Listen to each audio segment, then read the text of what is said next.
In last week's video, I was in the Scottish Highlands exploring an ancient woodland close to my heart. I photographed the wildflowers through my macro lens and the beautiful structures of the leaves with my telephoto. This week, I am in the same woodland. It is a couple of hours later, and after retreating to the local town to grab some lunch and shelter from the rain, I was ready to see what other wonders this woodland had, waiting to be discovered.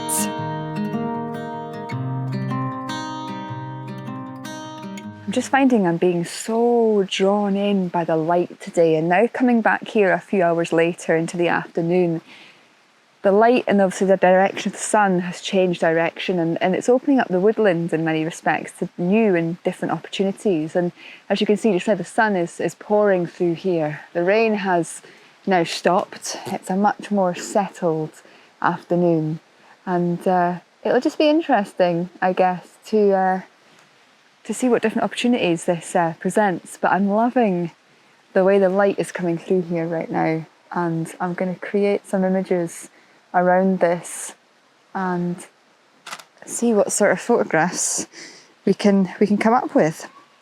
Probably very similar to what we were photographing this morning, but with their own magical, mystical touch.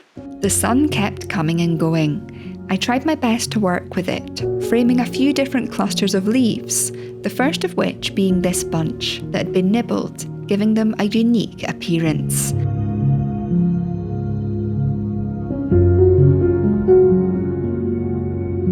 I found this image also looked quite good in black and white, and when photographed at a slightly different angle and in the sun, it looked good as a square crop too, showing that one subject can be photographed in many different ways.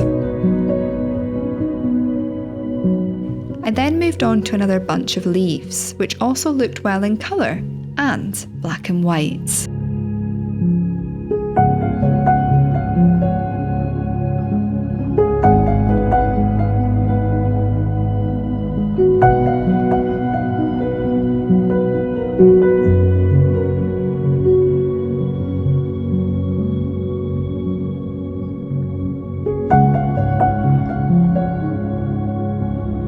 And this final image here of the leaves is not quite in focus, but I really like the artistic value of this. The beautiful shadow created where one leaf intersects the other and converted to black and white, I feel, creates a really interesting abstract image.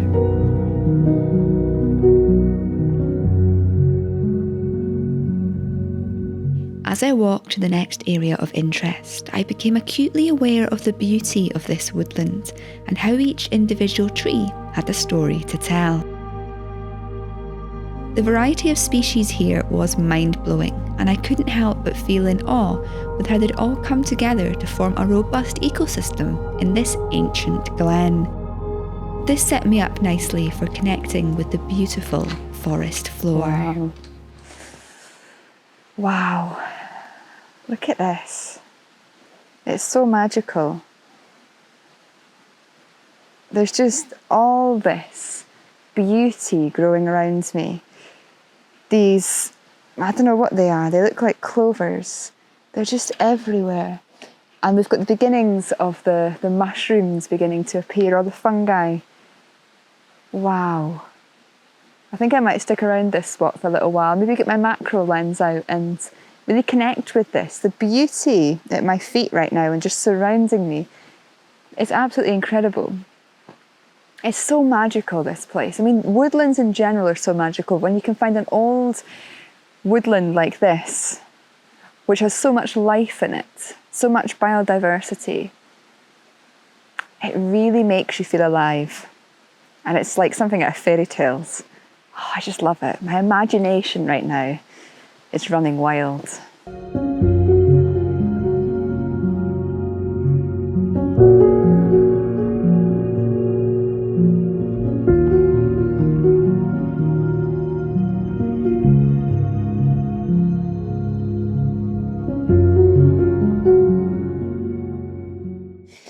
These clovery type plants are a bit of a challenge to photograph, and I began by doing a bit of macro, like your kind of stereotypical macro of getting close to them and trying to create some images of just sort of like one or two together, which, to be fair, some of the images I think were turned out quite well, because we have raindrops on them today, just now. Of course, it's been raining quite a bit, which adds some interest to the images.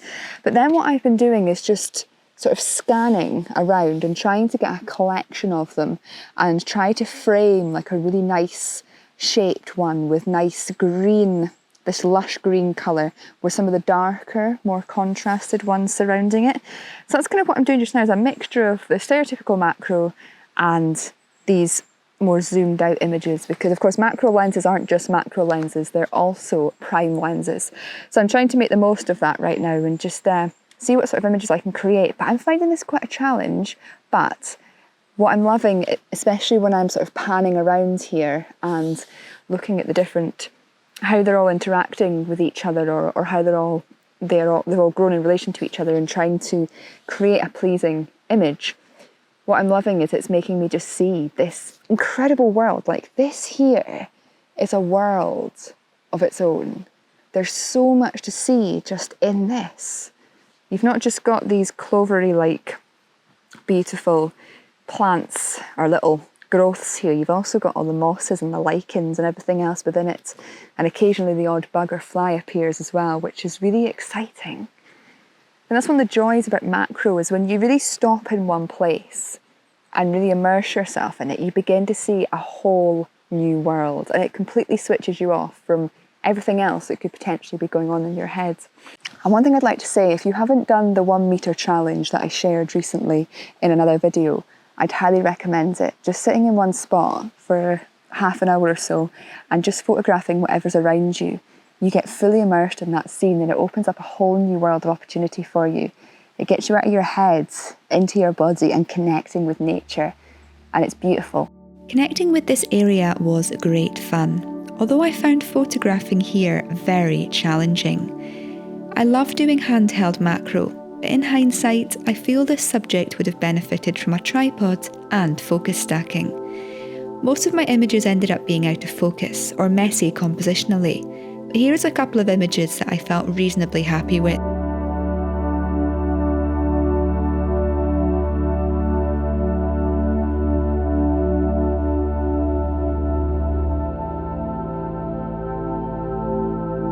One of the joys of life is that we're always learning and evolving, and to me, photography is all about the experience, and I definitely enjoyed this experience.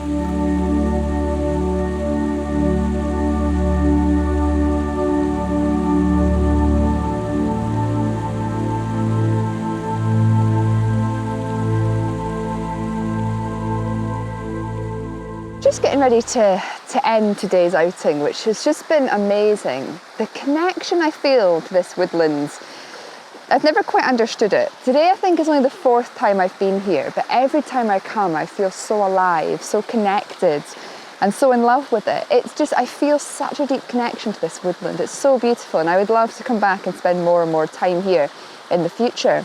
But it got me thinking about when we choose locations to do photography. Now, there's no right or wrong way to do this, not at all. And of course, when we begin photography, we want to get out there and explore, we want to have adventures, we want to see new places. And I still love to do that from time to time. It's great fun, and it can often give us new inspiration, new ideas, get us out of a creative rut if we're struggling a bit with what's going on locally, for instance. But one thing I'm realising in my own process now is about coming to locations that you really feel a connection to.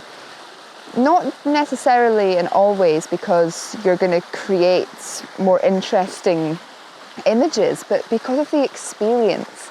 There's something so profound about being in a location that really speaks to you, that when you're there and you're connecting with it, you feel alive, you feel inspired, you feel just that deep connection with the world around you.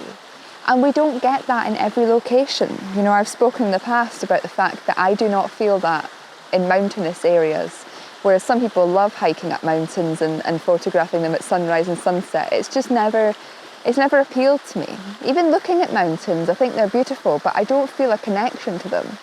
For me, it's always been about the coast and certain woodlands. And even now, as I find myself now living in a town that's surrounded by trees, I'm now finding that I'm becoming more and more connected and feel more and more alive when I'm in woodlands, particularly old woodlands with really ancient trees in them like this one.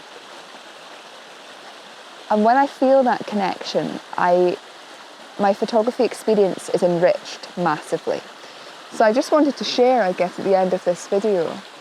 Next time you head out with your camera, rather than looking for somewhere new to go, looking in a guidebook or even just going somewhere because you're just like, oh, I want to get out, really think about where you feel most alive when you're out with your camera.